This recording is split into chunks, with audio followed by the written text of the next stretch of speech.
नमस्कार मित्रांनो, सुस्वागतम. लग्नानंतर होईलच प्रेम या मालिकेच्या आजच्या भागामध्ये अगदी मनपूर्वक मी तुमचं स्वागत करते. आजच्या भागामध्ये आता जीवा हा कामावर जायला निघतो, परंतु आता नंदिनीला खूप आता वाईट वाटतं.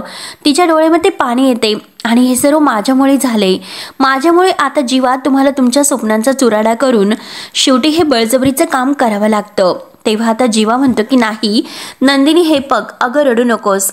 आपल्या दोघांमध्ये जर कोणाचं स्वप्न पूर्ण करायचे असेल तर अगोदर मी तुझ्या स्वप्नांचा विचार करेल. तेव्हा आता नंदिनीच्या मनामध्ये जीवाविषयी आणखीनच प्रेम निर्माण होते. ती सारखी जीवाकडे पाहत असते की खरंच जीवा किती चांगले आहेत आणि आपल्यासाठी किती काही करतात. आणि परत जीवा म्हणतो की अगं माझं काय, मी तर दुसरं स्वप्न पुन्हा बघेल. आणि बघ नंदिनी, फक्त मला ऑफिसला जायचं नव्हतं एवढंच होतं, परंतु हे बघ काय करणार, कारण कदाचित मात्र ऑफिसलाच मी हवा आहे असं वाटते तर. आणि तुम्हाला जाऊनच देत नाही. आणि बाय द वे नंदिनी, अगं टिफिनमध्ये काय दिलेलं आहे असं तो विचारतो. बटाट्याची भाजी आणि मसाल्याचा भात आणि स्वीटमध्ये काहीतरी दिले आहे का. तेव्हा आता मागचे क्षण आहे तर ते नंदिनीला आठवतात का जेव्हा आता जीवाने कामावर जायचं ठरवलेलं असतं त्यावेळेस मात्र नंदिनीला खूप आनंद झालेला असतो. आणि नंदिनी आता टिफिनमध्ये अगदी खुश होत त्याला जे काही देणार आहे तर ते अगदी सांगते, म्हणजे बटाट्याची भाजी, मसाल्याचा भात आणि स्वीटमध्ये. तेव्हा आता नंदिनी काही उत्तर देत नसते तर जीवा म्हणतो की हे बघ, जे काही असेल ते मी खाईल. आणि गोड खायला मात्र कुठे काही गोड घडलेला आहे ना. आणि हे बघ नंदिनी, अगं एका अर्थी मी ऑफिसला जातो हे बरोबरच आहे, कारण कसे आहे, कारण यापुढे मात्र मला कोणी अगदी उपटसुंब नाही म्हणणार, कारण मी कायम मोकळा असतो, असं मला टोमणा नाही मारू शकत. एखाद्या अगदी चांगल्या व्यक्तीसारखं मी रोज कामावर जाईल आणि त्यानंतर दमून अगदी भागून मात्र आता मी शेवटी घरी येईल संध्याकाळ झाल्यानंतर. आणि हे बघ आता इतकं सगळं काही वागल्यानंतर आता माझा मान सुद्धा वाढेल ना नंदिनी. तेव्हा आता नंदिनी हसते आणि रडते पण आणि म्हणते की हो नक्की वाढेल. तर आता जीवा पुढे म्हणतो की बाय द वे, अगं तू मला हा डबा दिलेला आहेस, परंतु तो खाण्यासाठी मला वेळ मिळेल की काय हे मी नाही सांगू शकत, कारण ऑफिसमध्ये खूप काम असणार आहे. कधी ना काळी नव्हे तर जीवाने आता वेळेला इतकं महत्व दिलेलं आहे, तर मग बघूयात की वेळ आता जीवाला महत्व देते की नाही ते. जातो असे बोलून आता जीवा जायला निघतो तर आता नंदिनी रडतच म्हणते की अहो निघताना येतो असं म्हणायचं असतं. तर जीवा हसतो आणि म्हणतो की आयुष्यामध्ये पहिल्यांदा मी काहीतरी भलं करायला जातो तर तुम्हाला शुभेच्छा नाही देणार का. तेव्हा लगेच आता नंदिनी त्याच्याकडे पाहत असते. तेव्हा मात्र जीवा आता नंदिनीच्या गालाला अगदी स्पर्श करतो आपल्या हाताने. नंदिनी त्याच्याकडे पाहत असते डोळे भरून आणि आता जीवा तिच्याकडे पाहत असतो. आणि तेव्हा मात्र आता नंदिनीच्या ओढणीचा जो धागा आहे तर तो जीवाच्या हातामध्ये गुंतो. दोघे एकमेकांकडे बघत असतात तर आता जीवा तिच्याकडे बघत तो ओढणीचा धागा आता तोडतो आणि शेवटी जीवा आता कामावर निघून जातो. तेव्हा आता नंदिनीला खूप वाईट वाटतं, म्हणजे माझ्यासाठी जीवाने मात्र आता हार मारलेली आहे तर. आणि आजींचा दागिना परत मिळवण्यासाठी मात्र आता जीवा इतकं सर्व काही करतात, त्यामुळे आता मी सुद्धा काही अगदी मागे पुढे बघणार नाही. आजींचा जो गमावलेला दागिना आहे तो सुद्धा मी परत मिळवण्यासाठी प्रयत्न करेल आणि जीवावर झालेला एकतरी आरोप मात्र मी मिटून दाखवेल, त्याशिवाय मी आता शांत नाही बसणार. असे बोलून आता नंदिनी ही दरवाजा डोकायला येते तर जीवा आता मानिनी बरोबर बोलत असतो. मानिनी आता त्याला म्हणत असते की छान दिसतोस आणि नीट जपून जा. त्यावर आता जीवा म्हणतो आई नको काळजी करू, आणि हे बघ आता मी लहान नाही अगं ऑफिसला निघालो म्हणून. बघ आई, अगं मी युद्धाला नाही तर अगदी ऑफिसला चाललेला आहोत. तेव्हा आता मानिनी म्हणते की हो तुझ्या मनामध्ये जे युद्ध सुरू आहे तर ते मला दिसते. असे बोलून आता मानिनी जीवाच्या हातावर दही आणि साखर देते. तेव्हा आता मानिनी म्हणते की हे बघ, अरे मी माझ्याच मुलाला त्रास सुद्धा नाही बघू शकत आणि त्याच्यासाठी काही करू सुद्धा शकत नाही, तर तू सांग बरं जीवा मी तुझ्यासाठी काय करू. तेव्हा आता जीवा म्हणतो की हे बघ, असा विचार करून तू स्वतः टेन्शन घेऊ नकोस. आणि हे बघ अगं आई, आयुष्यामध्ये सगळ्याच गोष्टी आपल्या आवडीप्रमाणे करता येत नसतात. आणि हे बघ ना आई, आता मला बाबांनी पाण्यामध्ये ढकललं आहे, त्यामुळे आता तू विचार करू नकोस की मला पोहता येत नाही म्हणून. शेवटी मला प्रयत्न तर करावेच लागतील. नंदिनी मात्र आता ह्या दोघांचं बोलणं ऐकत असते नंदिनीला आणखीनच वाईट वाटत असतं। तिचे डोळे आता सारखे सारखे भरून येतात। तेव्हा मानिनी जीवाच्या चेहऱ्यावरून प्रेमाचा हात फिरवते आणि म्हणते की शान आहे माझं बाळ। आणि हे बघ जीवा, बाबांबद्दल तू काही मनामध्ये आडी ठेवू नकोस। ते जे काही विचार करतात ना ते तुझ्या भल्याचंच करतात, त्यामुळे जीवा जा तू, ऑल द बेस्ट तुझ्यासाठी। आणि बाबा तुझी वाट बघत बाहेर गाडीमध्ये थांबलेले आहे, तर त्यामुळे तू आता जाताना त्यांच्या बरोबरच जा। आता जीवा हो असं म्हणतो आणि मानिनीला म्हणतो की एक विचारायचं होतं, निदान हे बघ आई, तू तरी माझ्यावर रागवलेली नाहीस ना। तेव्हा आता मानिनी म्हणते की हे बघ अरे, मी कितीही रागवलेली जरी असेल ना तर मला असं आबोला नाही धरता येत रे, कारण मी तुझी आई आहे। आणि जेव्हा आईचं प्रेम आणि बाबांचं प्रेम हे अगदी वेगळं असतं। जेव्हा तू बाबा होशील ना तेव्हा तुला ह्या सर्व गोष्टीची जाणीव होईल तर। आणि त्यावेळेस तेथे पार्थ येतो। आता पार्थला बघून जीवा म्हणतो की अरे भाई, तू तर माझ्यावर रागवलं असेल, कारण इतकी मोठी गोष्ट मी तुझ्यापासून लपून ठेवली, तुला नाही सांगितलं। पण हे बघ अरे, निदान आजच्या दिवशी तरी राग बाजूला ठेव, या तुझ्या छोट्या भाईला तू जवळ करशील का। तर पार्थ आता पाहतच असतो। तर काव्य आता हे सर्व वरून पाहत असते नक्की आता जीवाचं काय सुरू आहे तर। तेव्हा आता जीवा आता पार्थला असं म्हटल्यानंतर त्यानंतर जीवा आता पुढे म्हणतो की हे बघ अरे, माझा ऑफिसचा पहिला दिवस आहे, तू मला माफ करशील का। पार्थ आता बघूनच असतो आणि नंदिनी सुद्धा आता यांच्याकडे पाहत असते। आणि तेवढ्यात मात्र आता बाबांचा फोन आहे तो जीवाच्या पार्थच्या मोबाईलवर येतो आणि तो फोन आता स्पीकरवर टाकायला सांगतो।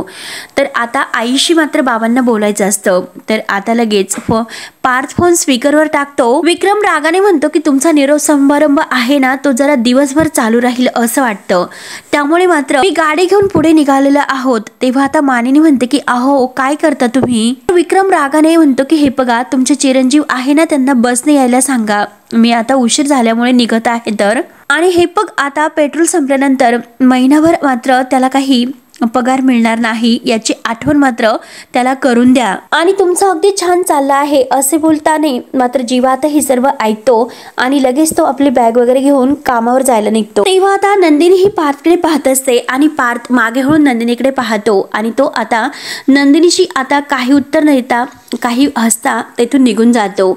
नंदिनीला आता खूप वाईट वाटतं। नंदिनी विचार करते की एकीकडे पार्थ मात्र नाराज झालेले आहे तर, आणि दुसरीकडे मात्र जीवा पूर्णपणे कोलमडून गेलेला आहे। त्यामुळे मात्र आता किती काही झाले तरी शेवटी ह्या घराची विस्कटलेली जी घडी आहे तर ती मलाच व्यवस्थित करावी लागेल। त्यानंतर आता इकडे रम्या तर खूपच छान तयार होते, कारण ती आज खूपच खुश असते।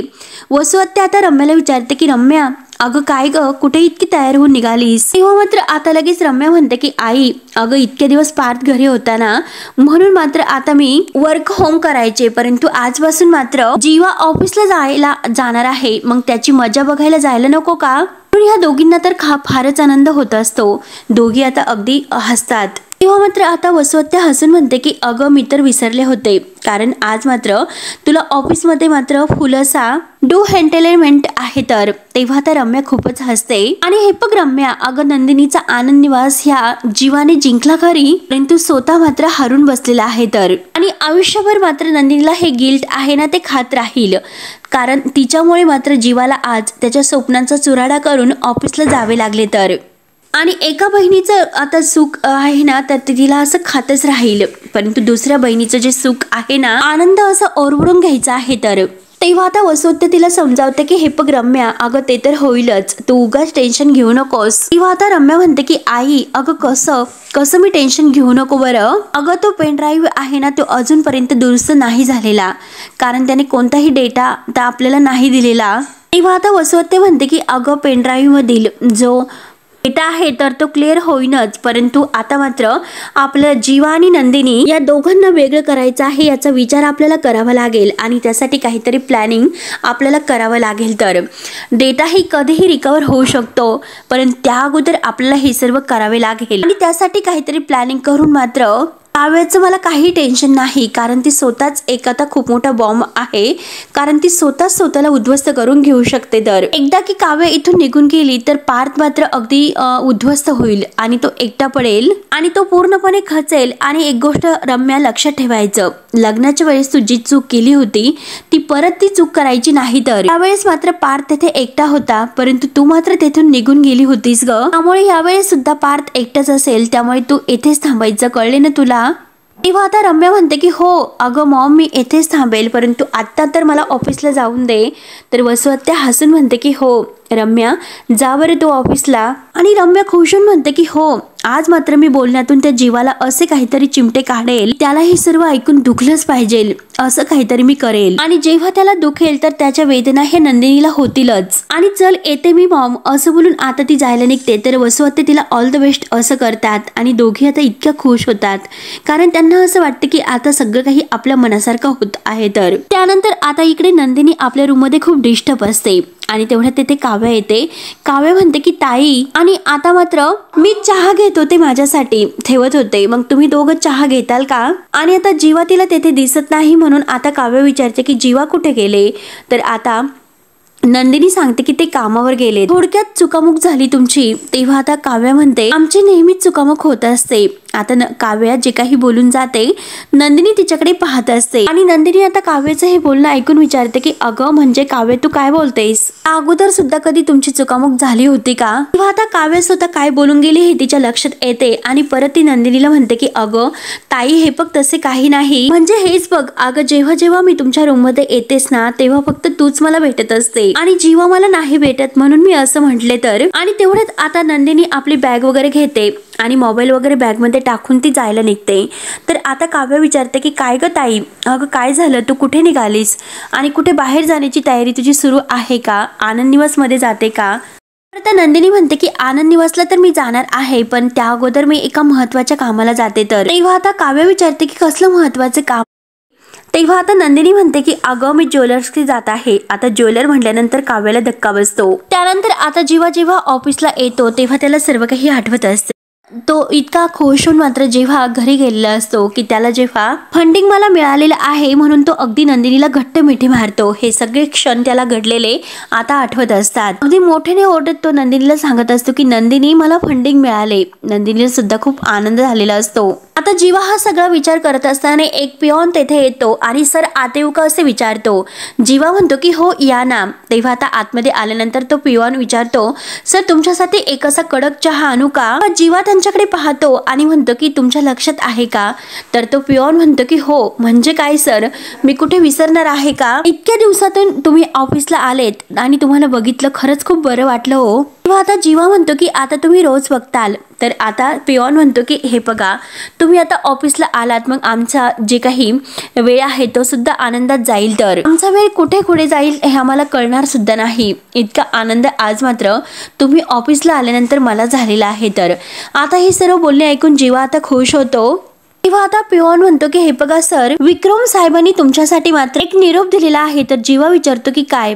पिओन म्हणतो की एक नोट दिलेली आहे आणि ती काही मी वाचलेली नाही. तर जीवा म्हणतो की हो द्या. तर पिओन म्हणतो की मी घेऊन येतो. त्यानंतर आता इकडे नंदिनी ज्वेलरकडे जाणार हे कळताच आता काव्य म्हणते की ताई अगं तू हे काय करतेस. ताई तू आता ज्वेलरकडे जाणार आहे तर प्लीज जाऊ नकोस. आणि हे बघ जर तू दागिने विकून आता म्हणजे मदत करणार असेल तर प्लीज तू असं काही करू नकोस. आणि हे बघ अगं मी वेडी आहेस का, मी कशाला ज्वेलरकडे जाईन बरं. अगं मी कालपासून हाच विचार करत आहे. तर जीवाने मात्र आजींचा विकलेला हार कसा परत मिळवायचा आहे. जेव्हा मात्र मी आजींचा हार विकला म्हणजे जीवाने तर तेव्हा मात्र घरातील सगळेजण जीवावर नाराज झालेले आहेत. तर आणि माझ्यावर सुद्धा. परंतु तो हार विकताना मात्र जीवांना किती त्रास झाला असेल हे माझं मला माहिती आहे. तर परंतु तो हार जीवाने मात्र माझा आनंद निवास अगदी वाचवण्यासाठी विकलेला आहे. तर आणि बाबा म्हणाले की जीवानी आता आजीच्या आशीर्वादाचा सौदा केलेला आहे तर तो हार विकून. परंतु तसे नाही काव्य. आणि हे बघ जीवांसारखा माणूस एखाद्याच्या प्रेमाचा नात्यांचा सौदा करूच शकत नाही. तेव्हा आता काव्य म्हणते की हो बरोबर आहे तुझं. आणि हे बघ ताई मला सुद्धा तेच वाटतं. तर जीवाने हे जे काही केलेलं आहे हार विकून तर ते केवळ तुझ्या आनंदासाठी. आता तुझ्या आनंदाच्या साठी मात्र जीवाने इतका मोठा निर्णय घेतलेला आहे आणि आपल्या स्वतःला कामात झोकून दिलेले आहे. तर तेव्हा आता नंदिनी म्हणते की काही झाले तरी मला त्यांचा आनंद परत मिळून द्यायचा आहे. तर तेव्हा आता काव्य म्हणते की या सगळ्या मागचा तुझा हेतू आहे तर तो खूप प्रामाणिक आहे हे ताई मला कळते. आणि हे बघ फक्त हार घरी आल्याने सगळं काही नीट होणार आहे का. अगं पार्थ सुद्धा खूप चिडले होते आणि बाबा सुद्धा खूप चिडले होते. परंतु त्यांच्या चिडण्यामागचं जे काही कारण होतं तर ते आता जीवाने इतकं मोठं सत्य त्यांच्यापासून लपून ठेवले याचं होतं. तर आणि हे बघ तो राग आहे तो राग मात्र आपण कितीही हार परत घरात आणला तर त्याने जाणार आहे का? त्यावर तर नंदिनी म्हणते की हो, मला माहिती आहे की काव्या तो राग त्यांचा परत नाही जाणार, परंतु हे बघ, जीवांच्या मनाला थोडंसं तरी अगदी काहीतरी कुठे शांतता मिळेल, कारण आता त्यांचा जीव किती तडफडतोय आणि अगदी तडफडलेल्या जीवाने ते कामावर गेलेत, हे सर्व मी माझ्या डोळ्यांनी पाहते. त्यामुळे काही करून शेवटी त्या आजींचा हार मला परत मिळवायचाच आहे. जीवाच्या आनंदासाठी मला हे सर्व करायचे आहे. तर आणि तो हार विकल्यामुळे आता आपल्या घराला जी काही जखम झालेली आहे तर ती अगदी हार परत आणल्याने आता जी काही फुंकर आहे तर त्यामुळे जरा थोडंसं बरं वाटेल आणि फुंकर मारल्यासारखं होईल, म्हणून तो मला हार परत आणवायचा आहे. तेव्हा आता काव्य म्हणते की ताई तुझं बरोबर आहे, कारण ह्या फुंकर घातल्याने मात्र थोडंसं तरी सगळ्यांना बरं वाटेल. त्यानंतर आता रम्या सुद्धा इकडे ऑफिसला येते आणि पिओनला गुड मॉर्निंग असं करते. ते सुद्धा आता प्रियाला गुड मॉर्निंग करतात. प्रिया त्यांना तिची कॉफी आणायला सांगते. आता पिओन काका म्हणतात की हो हो आणतो. तर रम्या आता तिच्या कॅबिन मध्ये जाते आणि तेवढ्याच मात्र रम्या ही आता आपल्या कॅबिन मध्ये येत असताना आता ती एक मैत्रीण आहे तर ती आशिषशी बोलत असते. आशिषला म्हणते की अरे आजची गुड न्यूज काय आहे तर ती कळली का? तेव्हा आशिष नाही असे म्हणतो. तर आता ती मुलगी म्हणते की अरे तुमच्यासाठी ती बॅड न्यूज आहे, परंतु आमच्यासाठी गुड न्यूज आहे. तर आणि हे बघ, अरे जीवा सर परत ऑफिसमध्ये परत आलेत. आता रम्या ही त्यांचं बोलणं ऐकत असते. आता हे बघ, विक्रम सरांचे जोक्स संपलेले आहे. आता फक्त जोक्स असतील तर ते जीवा सरांचे, आणि जे काही असेल ते केवळ जीवा सरांचं, आणि कविता सुद्धा आता जीवा सरांच्याच असतील. तर आता सेंटर प्रोटेक्शन तू नसणार आहे तर जीवा सर असणार आहे. तर आता आशिष चिडतो. आशिष म्हणतो की अरे यार, म्हणजे आता माझा भाऊ उतरणार. तर रम्या हे सर्व ऐकून लगेच आशिषला म्हणते की डोंट वरी, असं काही होणार नाही, कारण हे बघ डोंट वरी, अरे पुढचे काही दिवस तुझे जोक्स, तुझ्यात जे काही कविता आहे आणि तुझ्याच लाईन्स मात्र आता ह्या फॉर्म मध्ये असतील, कारण तुमचे जीवा सर आता पूर्वीचे जीवा सर नाही राहिलेले आहेत, कारण त्या बिचाऱ्याबरोबर आता एक ट्रॅजेडी झालेली आहे. तर ते ऐकून आशिष विचारतो की ट्रॅजेडी म्हणजे नक्की त्यांच्यासोबत काय झाले असे विचारतो. तेव्हा रम्या म्हणते की हो सांगते, आणि तुमच्या जीवा सरांनी त्यांच्या बायकोसाठी काय केलं हे तुम्हाला माहिती आहे का? तेव्हा आता ते दोघे नाही असं म्हणतात. तर आता रम्या घडलेला सर्व प्रकार मात्र आता ह्या दोघांना सांगते. त्यानंतर आता इकडे काव्य ही नंदिनीला म्हणते की ठीक आहे, पण अगं ताई तू एकटी जाणार आहेस का? तर काव्य आता परत म्हणते की अगं माझा सुद्धा आता अभ्यास आहे, परीक्षा अगदी तोंडावर आल्यात, नाहीतर मी तुझ्यासोबत आले असते ग.